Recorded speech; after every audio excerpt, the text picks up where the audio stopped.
Madam President. Senator from Kansas is Madam recognized. President, thank you very much. We're about, at least many of us, ready to return home to our states and to visit with our constituents in person. And that's a common practice for me. I can indicate to my colleagues in the Senate that the conversations, they're wide-ranging at home, but certainly if there's a theme, it's the result, consequences that Americans and Kansans are feeling in regard to inflation. The things at the grocery store, the price at the pump, rent, all the things are rising, and people are struggling to pay the bills, and things are being left out of what someone can afford in their budget because everything costs more. Kansas is an energy-producing state. We certainly are an agricultural state, and I would tell you when I talk to farmers and ranchers, commodity prices have gone up, and one might think that that's something that would be very beneficial to farmers. But this inflation has raised the price of everything that they purchase to create the crops that feed us across America and around the world. One of the components and one of the reasons that inflation is rising so rapidly is energy costs. Even for my farmers, fertilizer is made from phosphates and natural gas. Diesel fuel is used in the vehicles and tractors, trucks, and our ability to provide that food for the world is being hampered because we're going to lose money when we grow crops, even though they may bring a higher price than they did just a few months ago. So many components of what we purchase in this country, and one of the reasons costs are all rising is because the price of oil and gas. I am confused by the policies that many in this body promote. At the same time, they are asking for relief at the pump. And yet, time and time again, what policies, what legislation, what conversations here, what actions are taken, particularly by Democrats, is to reduce the supply of oil and natural gas.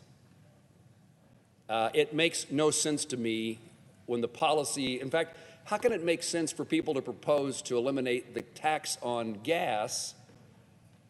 I suppose their interest is in making gas more expensive is to try to reduce the use of oil and natural gas fossil fuels, but on the other hand, if they lower the tax on gas, it would be to lower the price, which is to encourage the ability to purchase. President Biden asked the Russians to increase their production in order to alleviate the price at the pump in the United States. We've been talking to Europe about how we're going to help them solve their natural gas shortage should we have a crisis in Ukraine and natural gas can no longer be imported from Russia, and we're working to provide more natural gas. We should be doing everything in our country to increase the supply. The definition of inflation is so, I think, pretty basic. It's too few goods being chased by the same amount of dollars.